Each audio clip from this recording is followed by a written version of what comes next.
Assalamualaikum warahmatullahi wabarakatuh. Alhamdulillah wassalatu wassalamu ala Rasulillah wa ba'd. Ikhwatal Islam a'azzani Allah wa iyyakum. Di antara nikmat yang Allah Subhanahu wa taala berikan kepada kita adalah dengan menyediakan orang-orang yang bisa kita jadikan sebagai pelita yang menunjukkan kita jalan menuju kebenaran ketika kita berada di tengah kebingungan. Mereka adalah para ulama, hamba-hamba pilihan yang telah dipilih oleh Allah Subhanahu wa taala untuk menunjukkan kepada hamba-hambanya jalan yang mengarahkan mereka kepada surga Allah Subhanahu wa taala. Mereka adalah orang-orang yang patut untuk dihormati dan dimuliakan. Namun tidak semua orang yang terlihat seperti seakan-akan dia berilmu pantas disebut sebagai seorang ulama. Berapa banyak orang sekarang tertipu hanya dengan penampilan, sehingga mereka akhirnya malah mengikuti orang yang salah dan arah yang salah.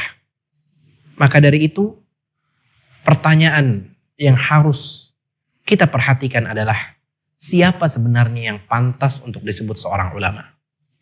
Asy-Syaikh Abdul Salam Asy-Syuwairir pernah menyebutkan bahwasanya kriteria orang pantas untuk disebut sebagai seorang ulama, yang pertama adalah dzudin.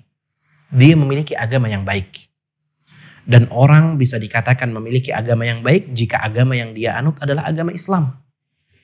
Kita katakan seorang ulama harus beragama Islam ya, karena banyak orang yang memiliki maklumat, memiliki pengetahuan, bahkan pengetahuan tentang agama Islam. Dia hafal Al-Quran, dia hafal banyak hadits, namun ternyata agama yang dia peluk bukan agama Islam. Maka dari itu, syarat pertama, seorang ulama harus memiliki agama yang baik, yaitu agama Islam.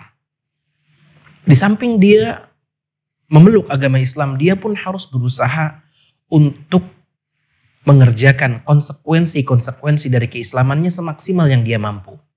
Kita tidak katakan seorang ulama itu harus menjalankan dan mengerjakan semua ilmu yang dia miliki, tidak.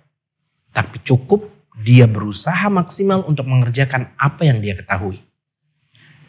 Kemudian syarat berikutnya, seorang dikatakan ulama, selain dia memiliki agama yang baik, tentunya dia harus memiliki ilmu yang baik. Karena nggak mungkin seorang dikatakan alim tanpa memiliki ilmu. Maka seseorang untuk bisa menjadi seorang alim harus memiliki ilmu. Dan bagaimana caranya kita mengetahui seseorang itu memiliki ilmu atau tidak? Yang pertama, dari kesaksian umumnya manusia.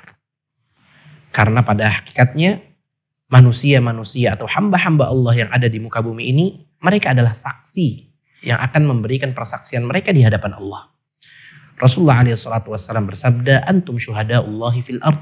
Kalian adalah saksi-saksi Allah di muka bumi. Ketika banyak orang memuji satu alim dengan keilmuannya, maka itu pertanda bahwasanya dia memiliki keilmuan. Kemudian yang berikutnya, kesaksian para ulama.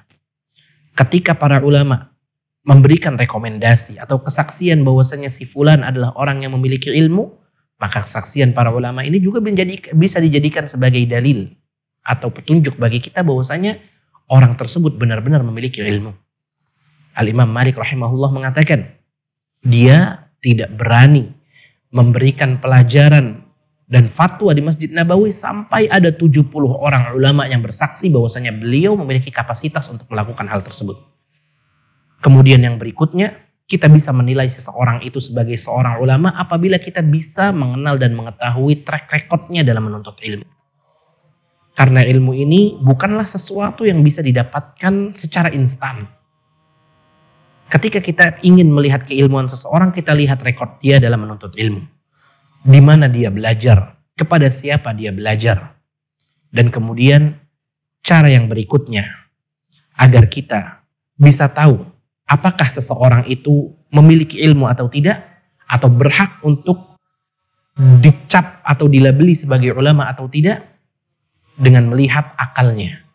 Apakah akalnya itu benar atau salah? Ketika kita melihat seseorang menyebutkan satu dalil, namun dia bawa dalil tersebut ke masalah yang tidak seharusnya, maka ini menunjukkan ada kesalahan dalam akalnya. Syarat seorang ulama harus memiliki akal yang baik. Demikian, wallahu taala alam, wa sallallahu ala nabiyina Muhammad wa ala alihi wa sahbihi wasallam. Assalamualaikum warahmatullahi wabarakatuh.